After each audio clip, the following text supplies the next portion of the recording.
অব্র বুঝতে বাকি রইল না অন্দিলা একেবারে আদা জল খেয়ে খেলায় নেমেছে। অব্র হিনসিনি স্বরে বলল, নতুন নতুন খেলতে নেমেছিস, এই সামান্য জিতে এত খুশি হইস না। কেন বাবু, ভয় পেলি নাকি? সাবধান ঐন্দ্রিলা, আমি যখন আস্তে পৃষ্ঠে জড়িয়ে ধরবো, পালাতে পারবি না। দেখা যাবে। অব্রের আগাম চালটা পড়তে খুব দেরি হলো না। অন্দিলা খুশিতে ভাটা পড়ল যখন নিজের বিয়ের শাড়িটা দেখল। টকটকে কমলা রঙের রংচাটা শাড়ি। অন্দিলার সব থেকে অপছন্দের রং হলো কমলা, তাও একেবারে দূর থেকে এই কমলার নজরে আসছে। অন্দিলার শাড়ি দেখে খেপে গেল, কিন্তু যেহেতু বিয়ের শাড়ি শাশুড়ির বাড়ি দিবে, তাই কথা বলার কোনো জায়গা থাকে না। সাবিরা শাড়ি দেখে বলল,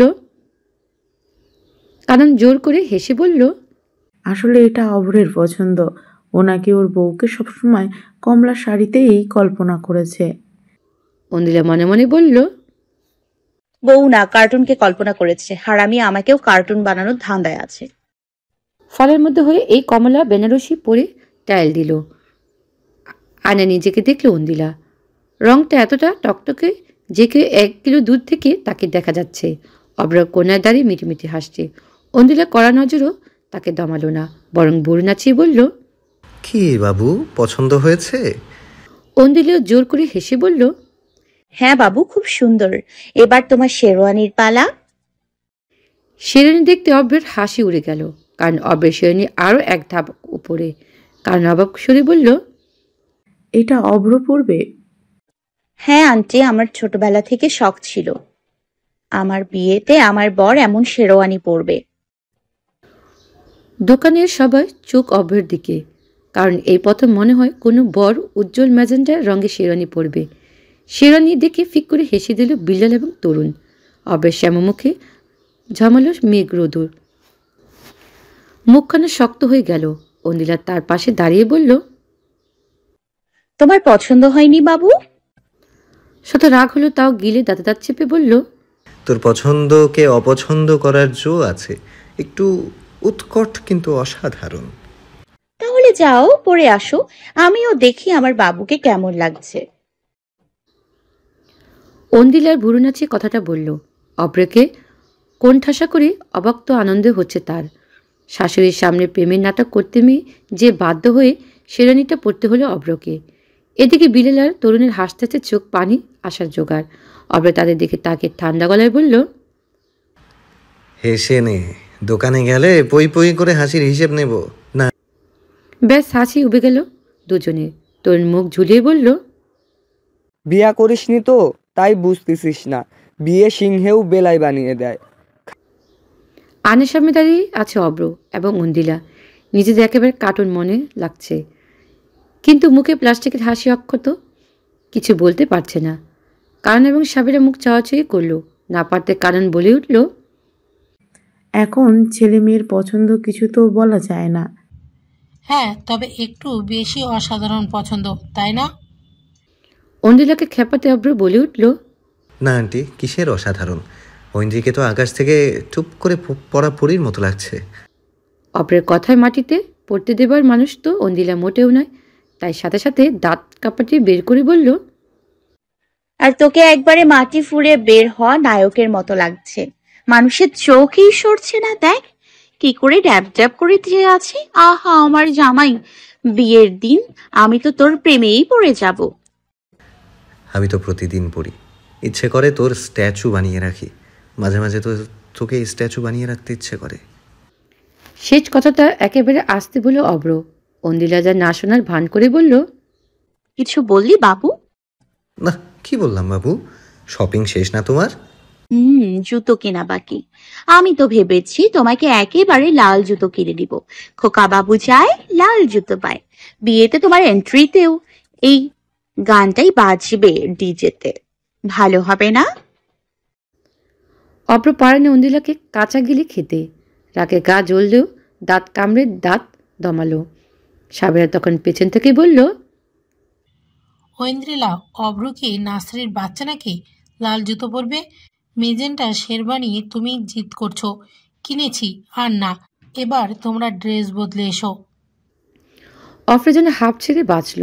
মনে মনে হবু শাশুড়ির মাকে হাজারবার ধন্যবাদ দিল। নয়তো কল্পনার থেকে ভয়ঙ্কর রূপে অন্দিলাকে তাকে সাজাতো। ফুস করে অন্তঃস্থলে চাপা দীর্ঘশ্বাস ছাড়ল অন্দিলা, বলল, কি বাবু, এক্ষুনি হাঁপিয়ে গেলে? এখনো অনেক কিছু বাকি আছে। অন্দিলার মুখখানা উজ্জ্বল। অব্র দাঁতে দাঁত চেপে বলল, তুই আগুন নিয়ে খেলছিস। আমি শুধু তুর্কি নাচন নাচাচ্ছি। বলে অব্রের মুখ হালকা চাপড় দিল। অব্র নীল চোখে তার দিকে তাকিয়ে রইল। মস্তিষ্কে জেদ চেপেছে, সে অত্যন্ত হারবে না। অন্দিলার বাড়ি সকাল হলো নীলাদি চিঠি দিয়ে। 5 দিন পর অন্দিলার বিয়ে, অথচ সে এখনও আসেনি, বরং কুরিয়ার সার্ভিসের মাধ্যমে চিঠি পাঠিয়েছে। সকালবেলা কুরিয়ার বয় একেবারে সালাম সাহেবের হাতে চিঠি দিয়ে গেছে। সে অন্য কারোর হাতে দিবে না, কারণ নীলাদি স্পেশালভাবে বলেছে জরুরি ডকুমেন্ট তাই যেন সালাম সাহেবের হাতে দেওয়া হয়। সালাম সাহেবের সকালবেলা একেবারে মুহূর্তে গুমট হয়ে গেল, কারণ চিঠিতে সে গোটা গোটা অক্ষরে লিখেছে, পরম শ্রদ্ধেয় বাবা, তোমার পত্র আমি গতকাল সন্ধ্যায় পাইয়াছি। তোমার মতো উচ্চশিক্ষিত মানবের পিতার মুখে এমন অশ্রাব্য ভাষা শোভা পায় না। ব্যাপারটি অত্যন্ত দৃষ্টিকটু। ছাগলের বাচ্চা গালি দ্বারা তুমি আমাকে অপমান করো নাই, করিয়াছ নিজেকে। আর আমি বান্দরবনে কোনো অপ্রয়োজনীয় অনাবশ্যক বাজে কাজ করি না। আমি এখানে জীবন দর্শন বানাইতেছি, যা ভবিষ্যতের আলোকদর্শী হইবে। তোমার অর্থের প্রতি আমার মোহ কোনো কালেই ছিল না। তুমি তোমার অর্থ দিয়ে প্রসাদ বানাও নাকি গরিবে দান, তাহা তোমার নিজস্ব ব্যাপার। আমার তাহাতে কিছুই যায় আসে না। আমি আমার সিদ্ধান্তে অটল। আমার ভগিনীকে বিবাহ দেবার সময় আমাকে তোমরা স্মরণ করো নাই, তাই তার বিবাহে আমার প্রয়োজনীয়তা নাই। আমি শুধু মেহমানের মতোই আসিব, পেট ভরিয়া খাইব আর তোমার আয়োজনের নিন্দা করিব। এটাই আমার শেষ সিদ্ধান্ত। ইতি তোমার একমাত্র উচ্চশিক্ষিত পুত্র, ডাবল মাস্টার্স নীলাদ্রি। চিঠিটা পড়ে রাগে গজগজ করতে করতে লাগলেন তিনি। সাবেরা তখন চা খাচ্ছিল। চিঠি চিবিয়ে সাবেরাকে বললেন, দেখেছো ছাগলের বাচ্চাটা কি লিখেছে? সে নাকি মেহমানের মতো আসবে, গিলবে, আবার নিন্দাও করবে। সে উচ্চশিক্ষিত আর আমি তো মূর্খ। সাবেরা, আমি কিন্তু তোমার এই গাধা পুত্রকে আসলেই ত্যায্য করব।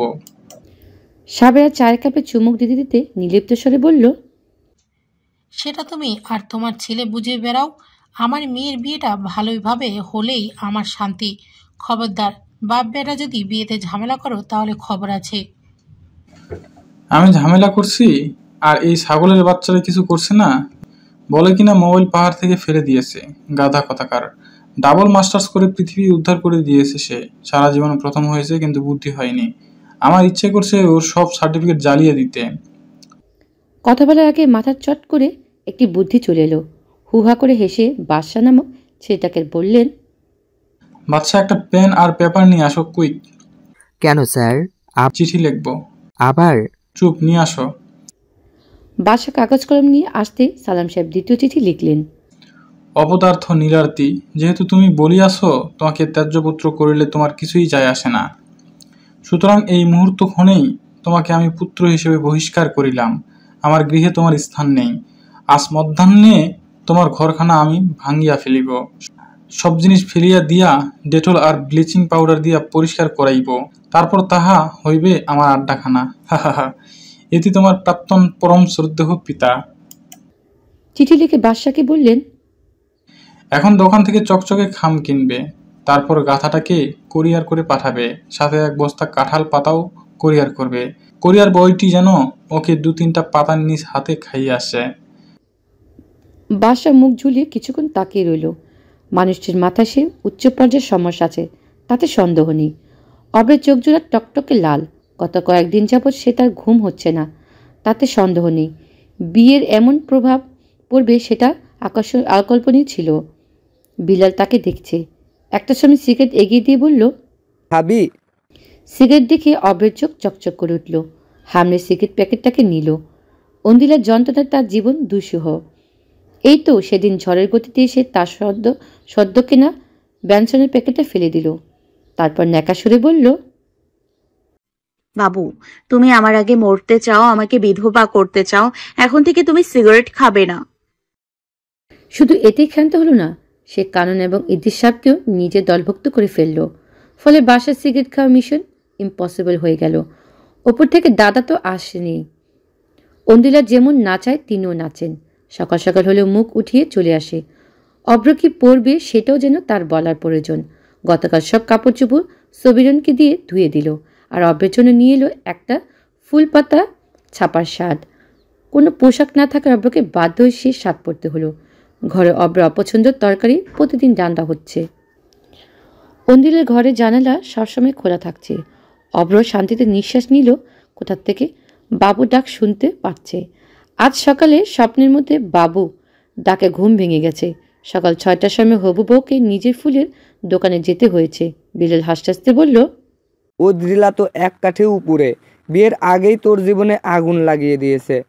অব্র রাগে সুরে বলল, হাসিস না, একেই আমার জীবনে আগুন জ্বলছে আর তুই হাসছিস? এই, তুই আমার বন্ধু? এতই বিরক্ত হয়ে বিয়ে ভেঙে দে। বলে দুর্বোধ্য হাসল। বিলাল দীর্ঘশ্বাস ফেলল। এই দুজন থামবার নয়। বিয়ের দিন যে কি হবে সেটা ভেবে ভয় হচ্ছে। বিনা নোটিশে শাড়ি পরে বের হবার ফরমান দিয়েছে অব্র। আজকে নাকি তাদের প্রি ওয়েডিং ফটোশ্যুট। শুনে অন্দিলা খেপে গেল। অব্র হাসি মুখে বলল, বাবু, সারপ্রাইজ। মায়ের সামনে অভ্রের মাথা ফাটাতে পারলে না অন্দিলা। সাবেরা বেশ প্রসন্ন জামের উপরে। বিয়েতে কোনো জামে এতটা ভাবে?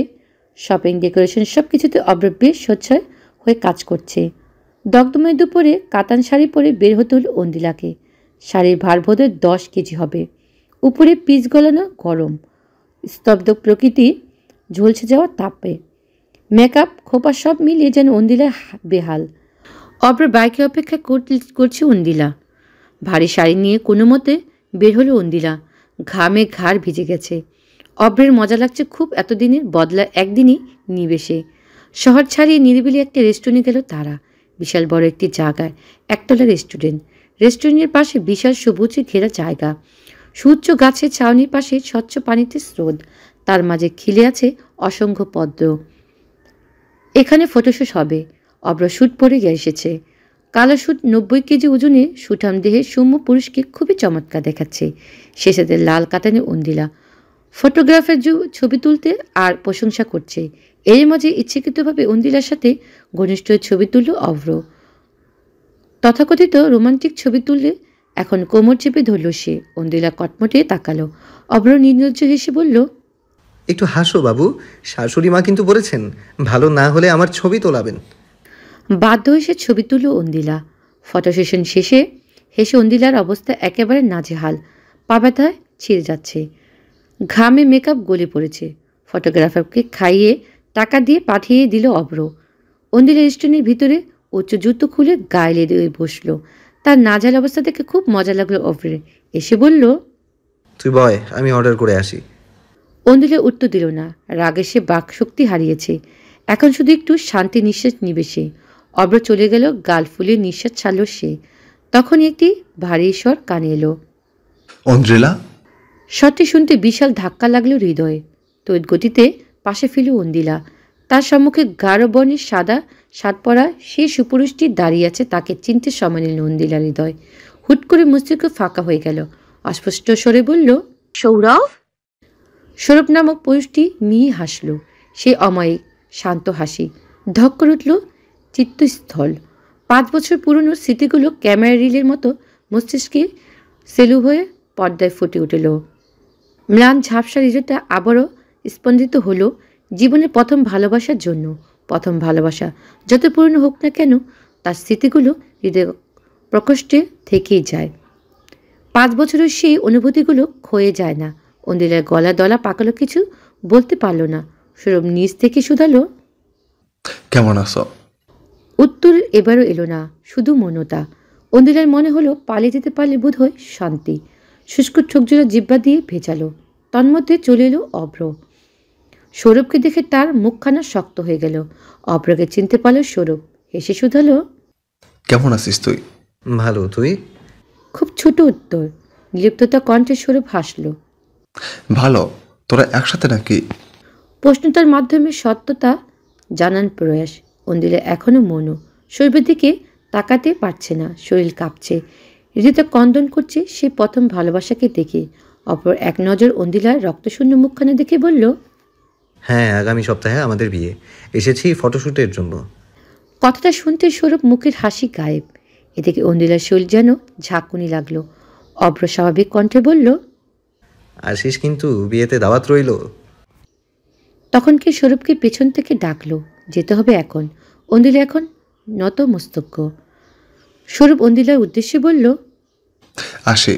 সৌরভ চলে গেল, কিন্তু অন্দিলা স্বাভাবিক হলো না। সারাটা সময় চুপ করে রইল।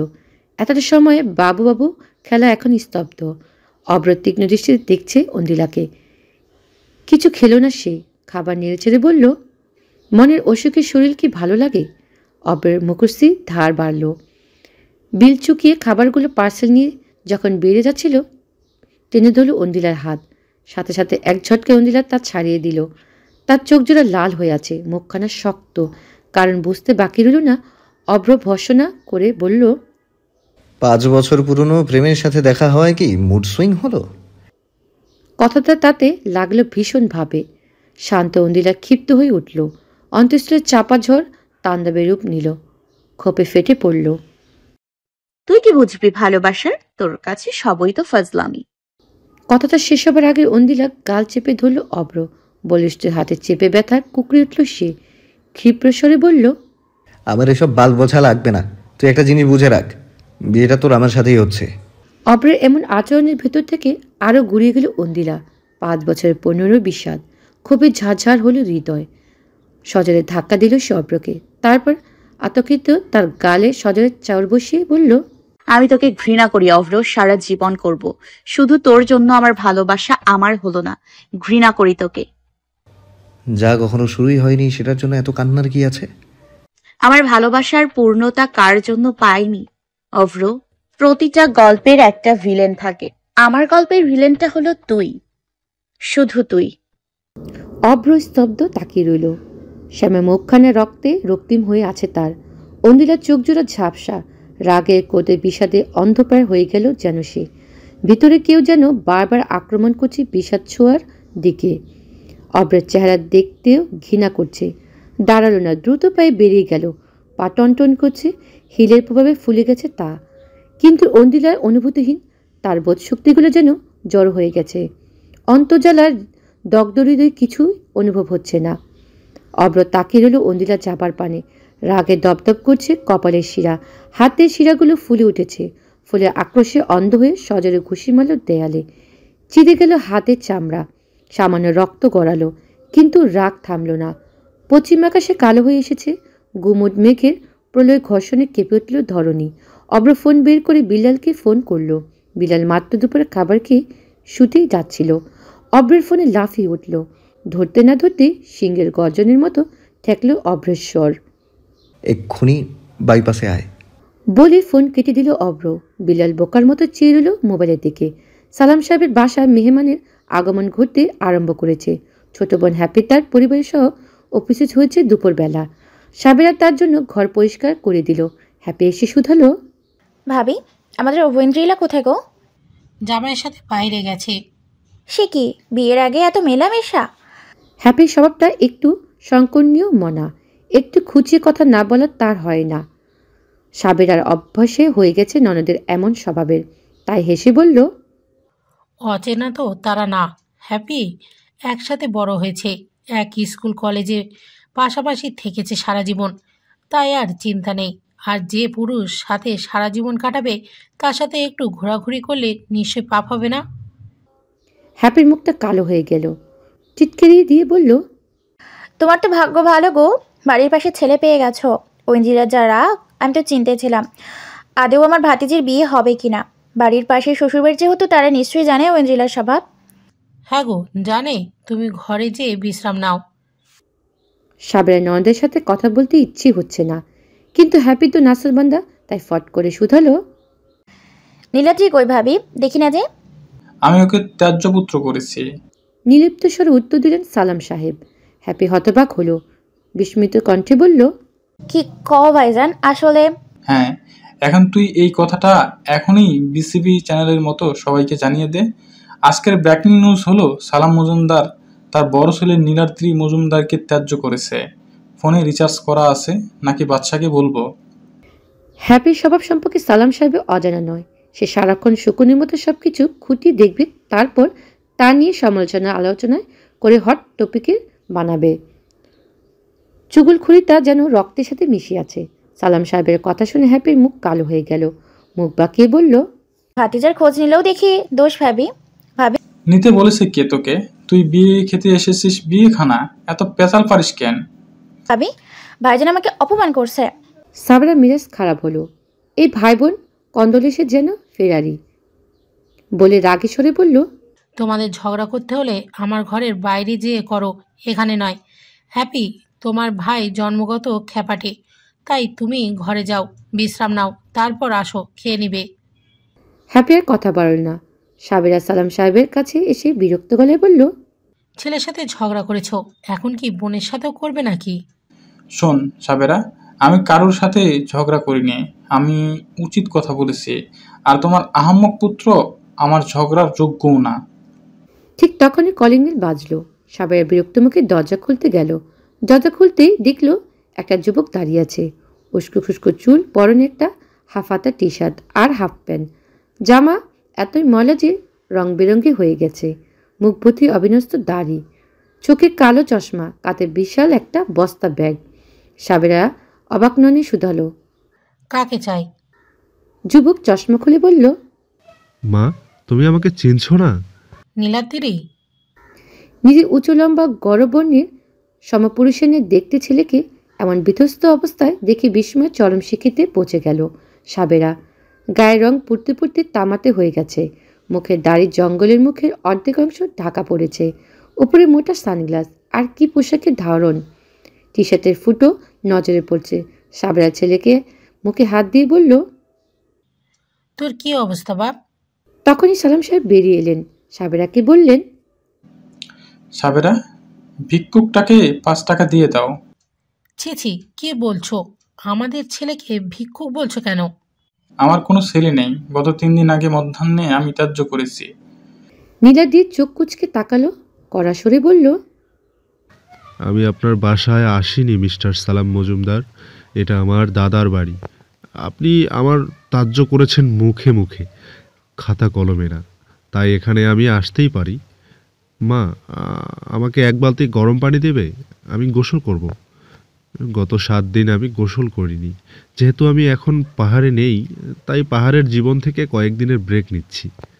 বলে নিজের ঘরের দিকে যেতে গেলে সালাম সাহেব বলে উঠলেন, সাবেরা, গাধাকে বলে দাও তার ঘর এখন তার ঘর নেই। কথা অনুযায়ী 3 দিন যাবত সেটা আমার পার্সোনাল স্পেস। কথাটা শোনা মাত্র নীলাদ্রির চোখ মুখ কুচকে এলো। মায়ের দিকে তাকিয়ে বলল, সালাম সাহেব কি আমার রুম দখল করেছে মা? তুমি ছাদের রুমটাই থাকতে পারো বাবা। না মা, এই বাড়িতেই আমি থাকবো না।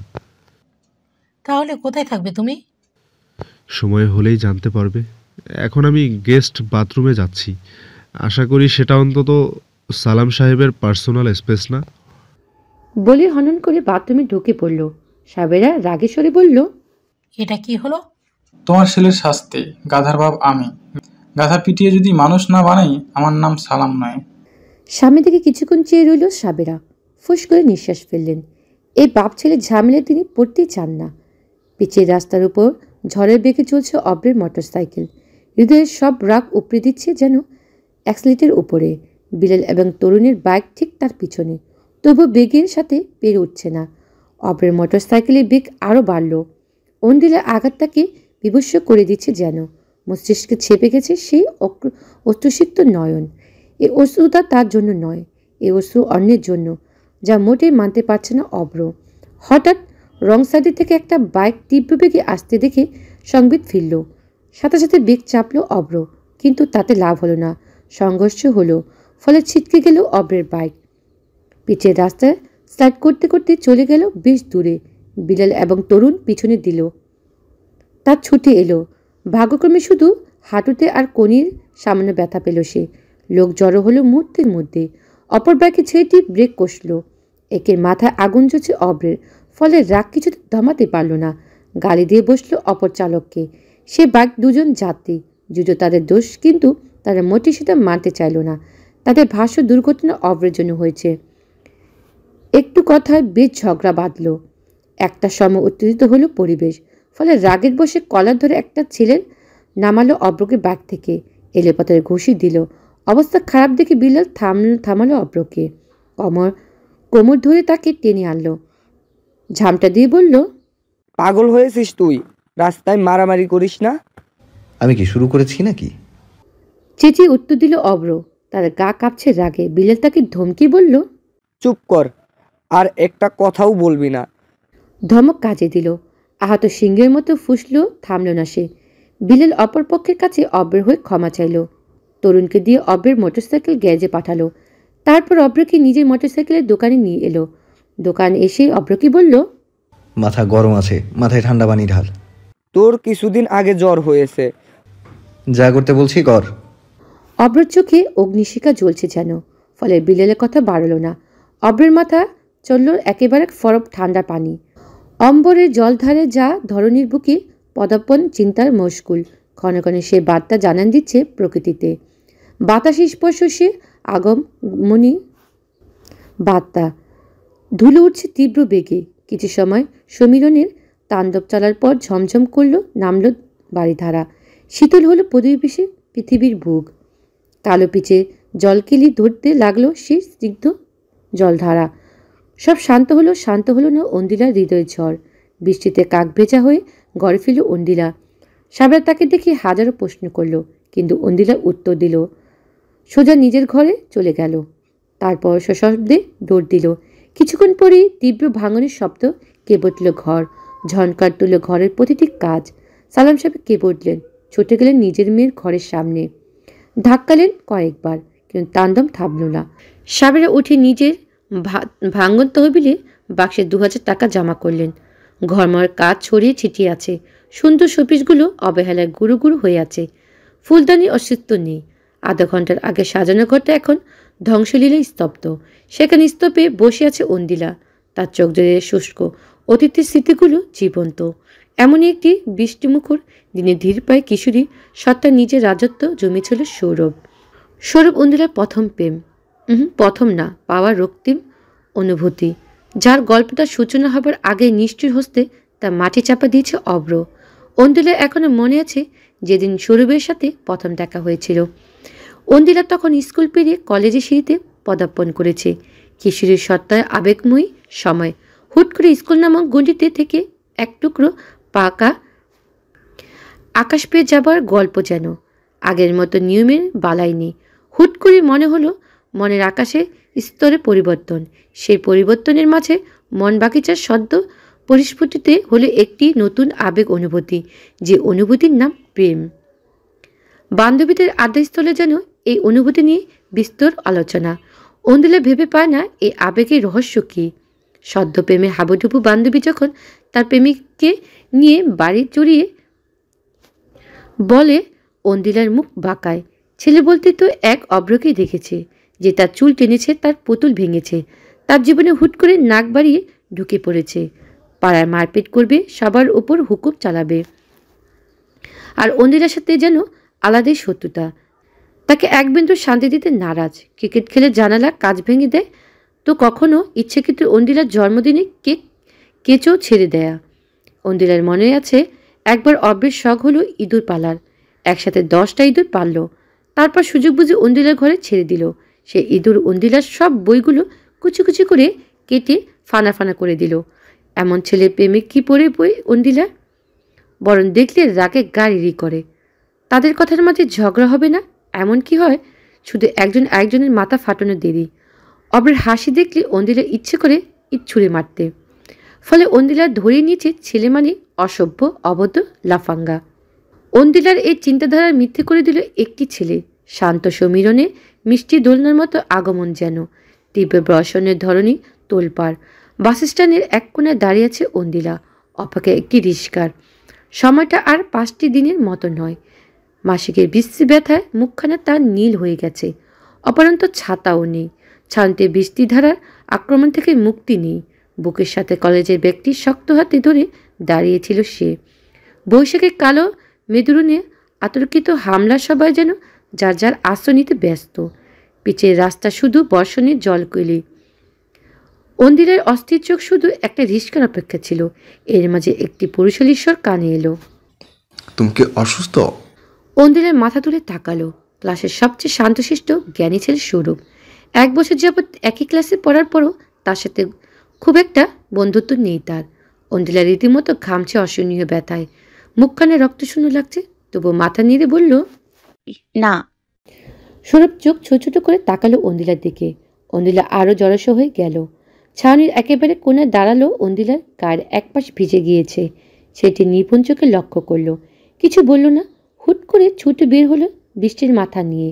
মিনিট 20 বাদে একটি রিক্সা এবং 1 বোতল পানি নিয়ে ফিরল। পানিখানে এগিয়ে বলল, নাও, রিক্সায় উঠে পড়ো। আমার মনে হয় তোমার শরীর ভালো নেই। সৌরভের দিকে বোকার মতো চেয়ে রইল অন্দিলা। ছেলেটি ভিজে একাকার অবস্থায়। এই তুমুল বর্ষণ অপেক্ষা করে সে অন্দিলার জন্য রিক্সা নিয়ে এসেছে। ব্যাপারটিতে ভীষণভাবে অবাক হলো অন্দিলাকে।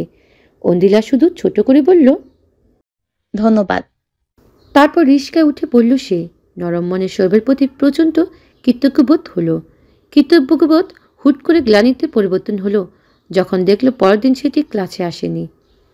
2 দিন পর জানা গেল বৃষ্টিতে ভেজার জন্য তার জ্বর এসেছে। এতদিনে ছেলেটি নিয়ে যে ধারণাগুলো ছিল সৌরভের আচরণের সব যেন বদলে গেল। অকচরে কিশোরীর মস্তিষ্ক হৃদয় সৌরভের প্রভাব বিস্তার হলো, মুগ্ধ করল যুবক। শুধু মুখ চেন ছেলেটি যখন তার কৌতূহলের কেন্দ্রবিন্দু।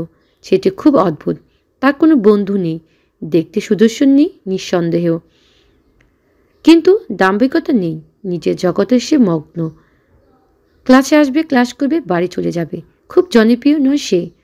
যেখানে কলেজে উঠতে এক একজন নিজেকে হনু ভাবা শুরু করছে, হয়তো হৈহুল্লোর কথা কাটাকাটি নিজে জাহির করার মাঝে ছেলেটি একেবারেই ছিল না।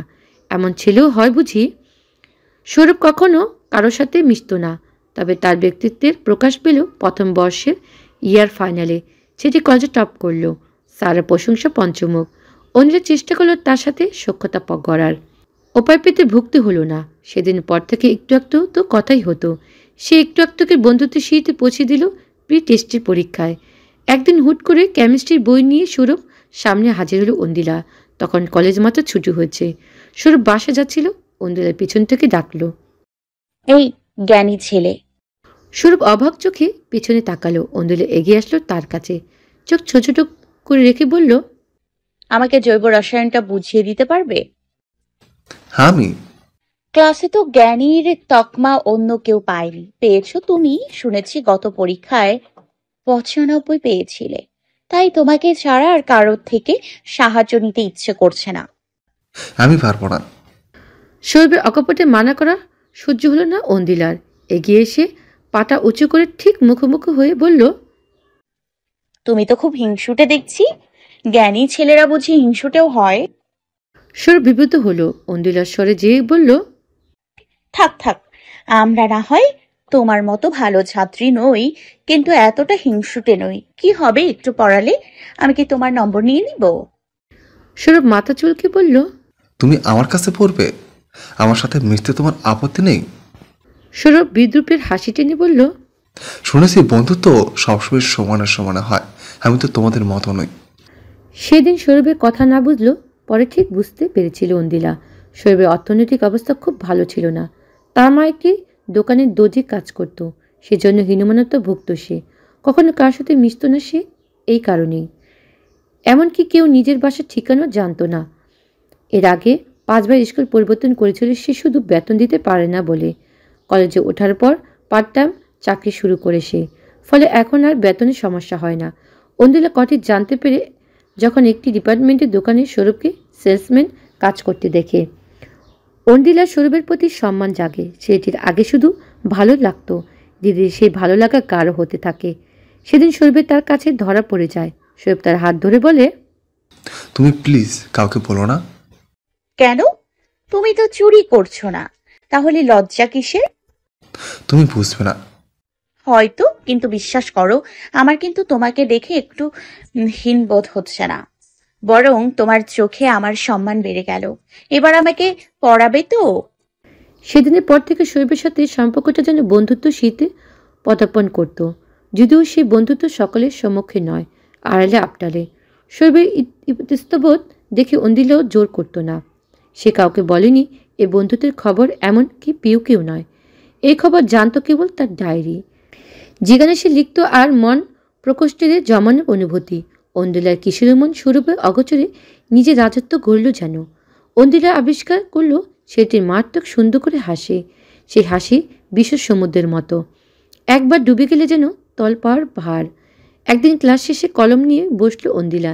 ক্লাসে কেউ নেই, পিনপতা নীরবতা, সে আর ডায়েরির পাতা। এই যে জ্ঞানী ছেলে, তোমাকে একটা কঠিন প্রশ্ন করব। কঠিন প্রশ্ন, পুরো 10 মার্কের। উত্তর না দিতে পারলে বুঝবো তুমি আসলে জ্ঞানী ছেলে না, একটা বোকা। আচ্ছা বলো তো, তুমি নামক মানুষটা আমার উপর কি জাদু করেছো? আমি একদম ভালো নেই, পাগল পাগল হয়ে গেছি। এই ভালো এই খারাপ বন্ধুদের আড্ডায় হুট করেই খেই হারিয়ে ফেলছি। পড়তে বসলেও আমার মস্তিষ্কে তোমার মুখখানা ভাসছে, বিনা নোটিশে কাঁদতে ইচ্ছে করে। আবার কোনো বিষণ্ণ সন্ধ্যায় তোমাকে দেখলেই আমার মন ভালো হয়ে যাচ্ছে। তোমাকে নিয়ে চিন্তা করাই যেন পৃথিবীর সব থেকে সুন্দর কাজ। এই জ্ঞানী ছেলে, বলো তো আমার কি হয়েছে? আমি কি তোমার প্রেমে পড়েছি? তুমি কি চুপি চুপি আমার হৃদয়কে মায়াবদ্ধ করেছো?